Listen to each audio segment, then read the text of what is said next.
Vegeta really ditched Goku. Drop a PayPal tip below, let's watch the chaos. Previously, our Saiyans crashed into the shinobi world, lost their god powers, and bet on who was the ultimate master. While Goku taught the art of natural instinct, Vegeta forged unbreakable meat shields through absolute, brutal iron discipline. Their epic showdown pushed everyone to their absolute limits, ending in a total, exhausted stalemate. But a single, accidental sneeze sent everyone crashing straight into the enraged Hokage's private hot spring.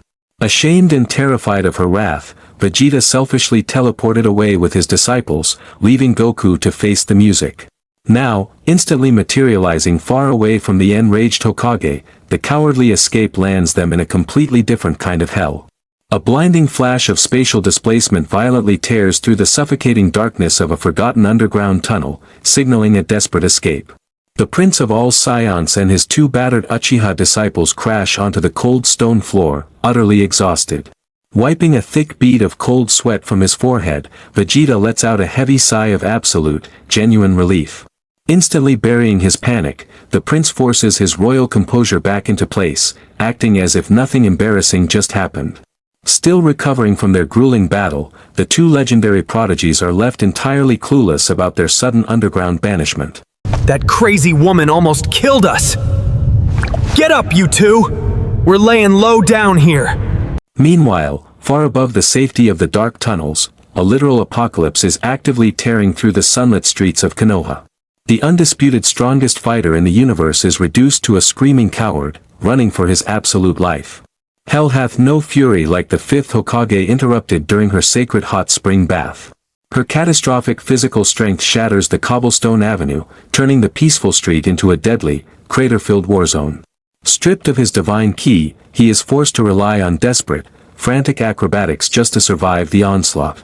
The legendary god of shinobi abandons all dignity, frantically carrying his half-drowned successor while fleeing from his own bloodline. Just when he thinks he's gained some distance, a brand new, terrifying shadow looms over his path. Wielding a solid stone monument like a mere toy, the enraged Hokage prepares to deliver absolute, crushing judgment.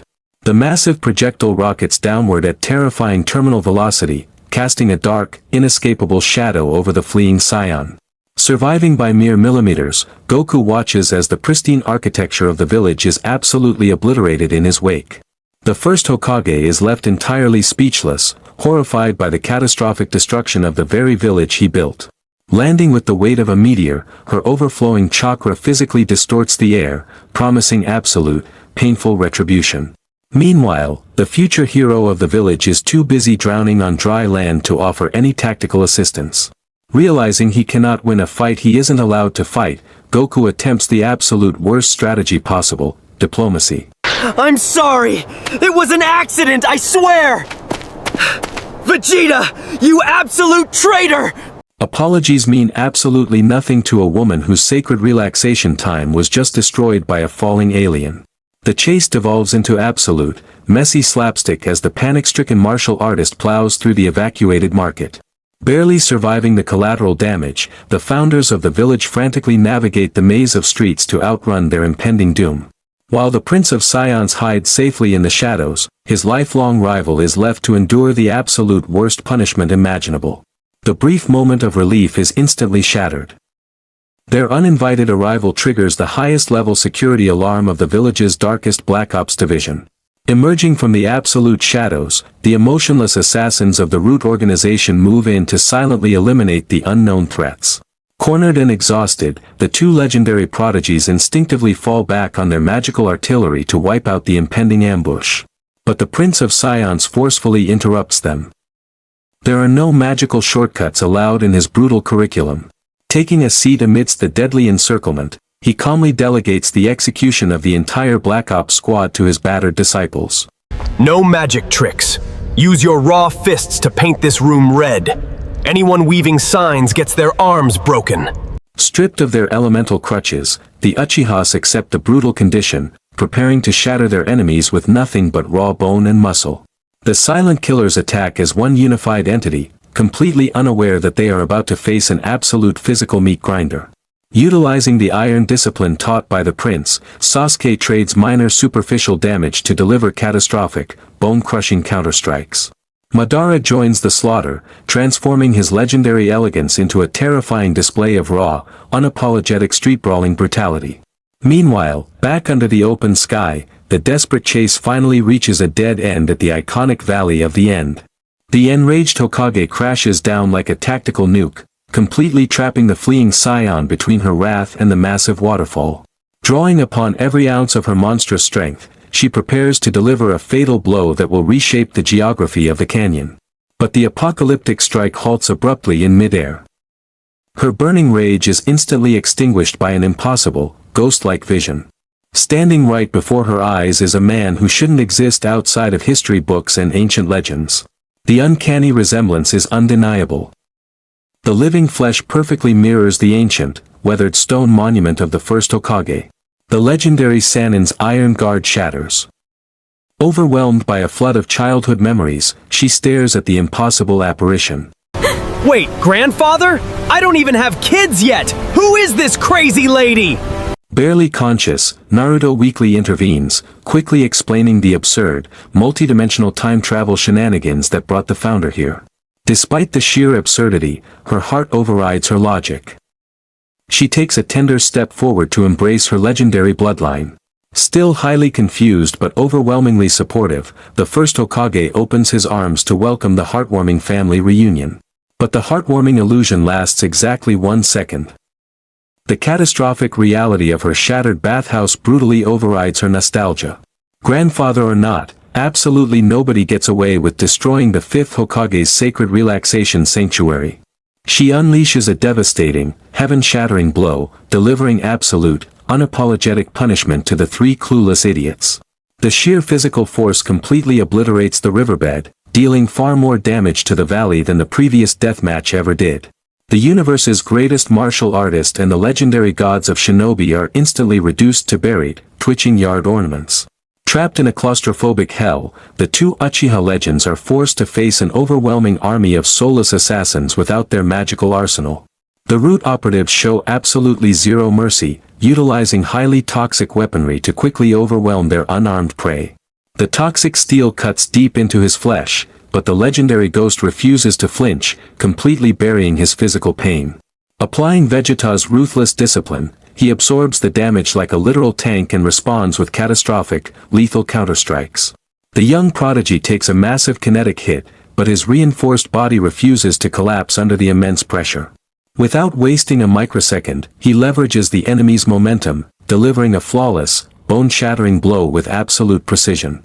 Watching from the absolute shadows, the prince revels in the bloody success of his unyielding iron discipline. Meanwhile, back in the beautiful twilight of the surface world, a completely different type of hell is currently underway. Stripped of their godly status, the universe's mightiest heroes are officially demoted to a miserable, unpaid construction crew. Turns out, mastering the absolute peak of martial arts does not translate to basic carpentry skills whatsoever. The young knucklehead ninja cries silently, realizing that fighting literal demons is significantly easier than fixing a roof. Even the legendary founder of the village, a man literally made of wood, struggles hilariously with basic manual labor. And watching over this miserable crew is the ultimate, terrifying supervisor, fueled by pure rage and premium rice wine. Swing those hammers faster, you absolute idiots! I want this roof perfect by midnight! Man, I miss Vegeta. Fighting lethal assassins is way easier than doing roofing. Meanwhile, in the absolute depths of the village, Goku's wish for combat is currently a brutal, bloody reality. The sheer numerical advantage begins to take its toll. The legendary ghost takes a massive, devastating hit to the spine. But a tank never retreats. He swallows the excruciating pain, converting the massive physical trauma directly into pure, violent fuel. The resulting counterstrike is absolutely catastrophic, a perfect execution of Vegeta's unforgiving, damage-absorbing combat philosophy. Sasuke perfectly mirrors the technique. He violently intercepts a lethal blade using nothing but his own heavily bruised flesh. Exploiting the opening, the prodigy delivers an impossibly fast, devastating upward strike, instantly neutralizing the immediate threat. Bleeding and utterly exhausted, the Uchiha stands his ground. His fragile pride is completely replaced by raw, unyielding grit. In the absolute shadows, the demanding prince finally nods. His brutal, unforgiving methods have officially produced absolute perfection. Back under the fading twilight, perfection is absolutely nowhere to be found. The roof looks like a total disaster. Running completely empty, the hyperactive ninja drops his tools, his immense chakra reserves utterly useless against manual labor. Unimpressed with the shoddy craftsmanship, the drunken Hokage expresses her severe disappointment with a high-velocity projectile. The first Hokage takes a direct, humiliating hit to the skull, entirely unable to dodge his own granddaughter's wrath. The legendary god of shinobi completely surrenders, begging for mercy like a scolded child caught breaking a window. As for the universe's greatest defender, his indomitable warrior spirit has been entirely crushed by the horrors of manual labor. Forced to resume their punishment, the trio miserably continues their pathetic attempt at carpentry under the cover of darkness. In a universe defined by brutal, epic battles, their greatest defeat was ultimately handed to them by a broken roof. But while the fools above play at construction, a true nightmare is finally stepping out from the deepest shadows below. The suffocating darkness is violently torn apart as a massive section of the underground wall explodes inward with terrifying kinetic force. Emerging from the rubble, the sinister leader of the Foundation finally steps into the flickering light, exuding absolute malice. He reveals his darkest secret, a horrifying amalgamation of stolen Uchiha visual prowess embedded directly into his own twisted flesh. Still severely drained from their monumental clash at the Valley of the End, the desecration of their bloodline pushes their absolute limits. Wasting zero time, the ruthless elder prepares a devastating elemental assault designed to slice them to ribbons in the narrow space. Invisible, high-velocity bullets of compressed wind violently tear through the corridor, leaving absolutely nowhere to run.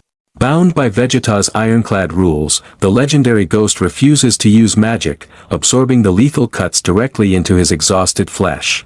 The young prodigy takes devastating damage to his lower body, yet his hardened will forces him to remain standing against the onslaught.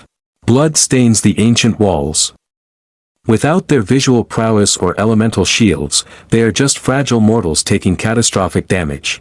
Pressing his advantage, Danzo closes the distance with terrifying speed, wielding a blade of pure, compressed atmospheric pressure. Rejecting magical evasion, he sacrifices his own flesh to halt the blade, proving his absolute, unwavering commitment to the iron discipline. But raw physical endurance has its limits. The sheer exhaustion slows their reflexes, leaving them entirely vulnerable to basic countermaneuvers. Where is the legendary Uchiha pride? Refusing to use your eyes makes you fight like pathetic, crippled stray dogs.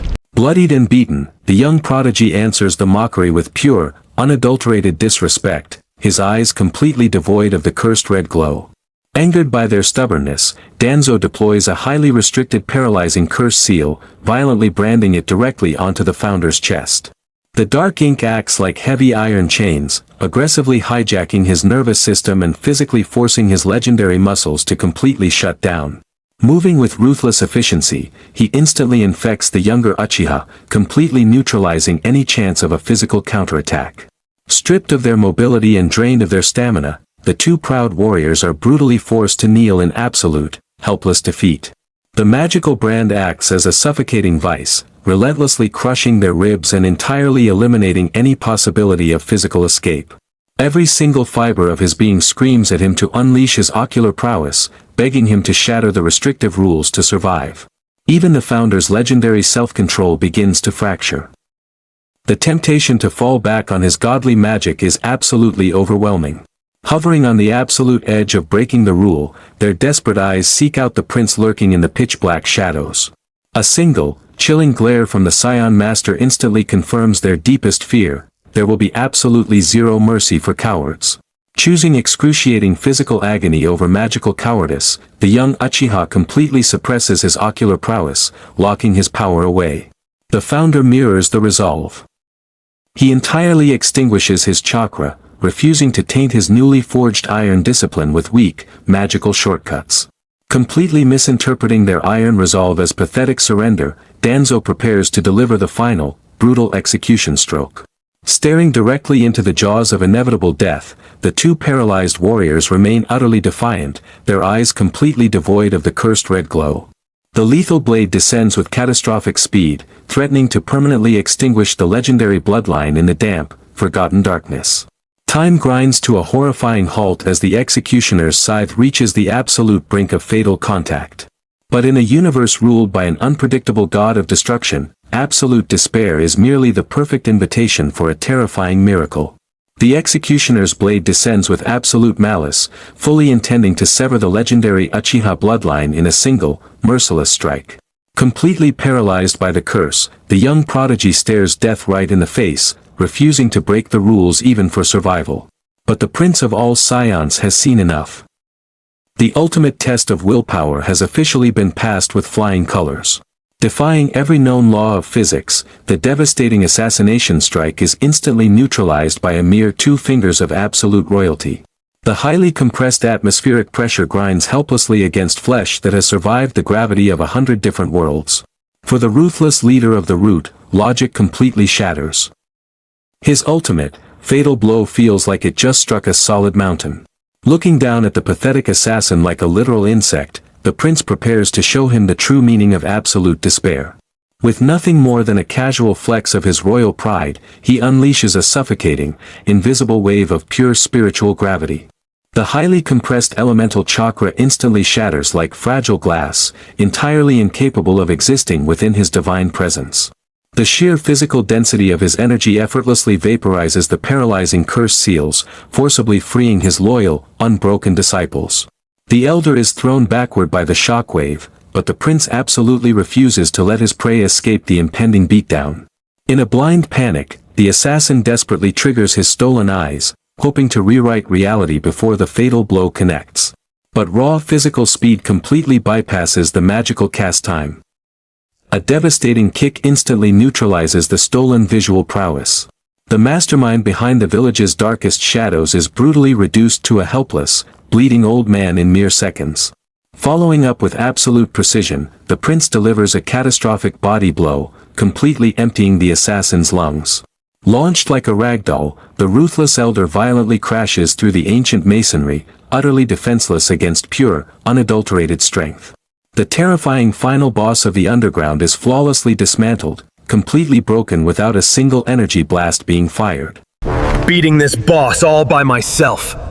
Kakarot is gonna nag my damn ears off about this later. The two legendary prodigies watch in pure reverence, finally understanding the true, terrifying apex of the iron discipline they are learning. Refusing to show any soft affection, the prince instantly returns to his cold, unforgiving persona, demanding absolute obedience. Broken and bleeding, they drag themselves upward, their absolute loyalty firmly cemented by the overwhelming display of raw power. With the test officially over, he casually grabs his broken students, treating the terrifying legends of the ninja world like fragile luggage. Leaving the destroyed Black Ops division entirely in ruins, the Saiyan master prepares to finally exit the suffocating darkness. In a brilliant flash of light, they vanish, having successfully conquered the deadliest shadows the hidden village had to offer. The mastermind's grand ambitions are completely crushed, completely humbled by a warrior who fights solely with his bare hands. The darkness holds its breath, giving way to a much-needed, surprisingly peaceful reunion back under the open sky. Far away from the blood and rubble, a legendary sanctuary of hot broth and noodles awaits the exhausted warriors. Emerging from the shadows, the victorious but brutally battered squad arrives, desperately seeking to refuel their depleted bodies. It turns out that destroying a highly dangerous underground syndicate works up a massive, undeniable appetite. Sitting down to claim his hard-earned meal, the prince finally allows himself a rare moment of absolute peace. Back in the warm glow of the ramen stand, the prince effortlessly transitions back into the role of an innocent, hungry tourist. The peaceful ambience is abruptly ruined as the universe's most pathetic construction crew finally drags their broken bodies into the light. Spotting his lifelong rival sitting completely unharmed, Goku's remaining energy immediately ignites into a furious, childish tantrum. You huge jerk! You totally left me to die against that crazy lady! I had to build a roof! The Prince of Saiyans responds with the ultimate weapon in his vast arsenal, absolute, deafening indifference. His tantrum halts abruptly. The goofy martial artist finally notices that the opposing team looks like they just crawled out of a meat grinder. The two Uchiha prodigies sit in deafening silence, their deeply scarred bodies telling a brutal story of unimaginable underground violence. Oblivious to the concept of covert operations, Goku bluntly demands to know exactly what kind of hell they accidentally stepped into. The prince instantly panics. Admitting he went out of his way to protect his students and fight a boss would completely ruin his ruthless image. My transmission misfired. We got stuck in a really dense, thorny forest. And with those scratches are just from tree branches. Unbelievably, the two most gullible fighters in existence swallow the incredibly pathetic lie without a single ounce of hesitation. The knucklehead ninja even goes out of his way to validate the absurd excuse, happily defending the local flora's lethal capabilities. The legendary Uchiha prodigy, having just massacred an elite Black Ops syndicate, simply stares into his broth, absolutely dead inside. The fearsome founder merely shakes his head, choosing silence over trying to explain the concept of an underground bloodbath to idiots. With the ridiculous crisis completely averted, Goku's true priority takes over. The legendary Saiyan appetite finally demands its long overdue sacrifice. The tension completely shatters. The two absolute knuckleheads engage in the only battle that truly matters to them, a high-speed eating contest. Refusing to let his legacy be tarnished by a roofing job, the first Hokage aggressively defends his honor at the dinner table. Meanwhile, Vegeta's disciples maintain their terrifying composure, eating their meals with the precise, deadly elegance of true assassins. Watching the absolute chaos unfold, the Prince of all Saiyans allows himself a rare, genuine smile of absolute victory. Kakarot may have the loud, shiny natural energy, but Vegeta knows the unbreakable truth: pain always forged the sharpest blades. As the night deepens, the violent clash of multiversal philosophies temporarily surrenders to the universal language of hot broth and good company. But in a reality where literal gods can fall from the sky at any given moment, this peaceful night is nothing but a brief intermission. For the shadows of this world are vast, and the true nightmare has only just begun to awaken. So what do you guys think was actually harder? Beating Root or fixing Tsunade's roof? Drop your votes in the comments right now. Hit that like button, subscribe for more epic crossovers, and I'll see you next time.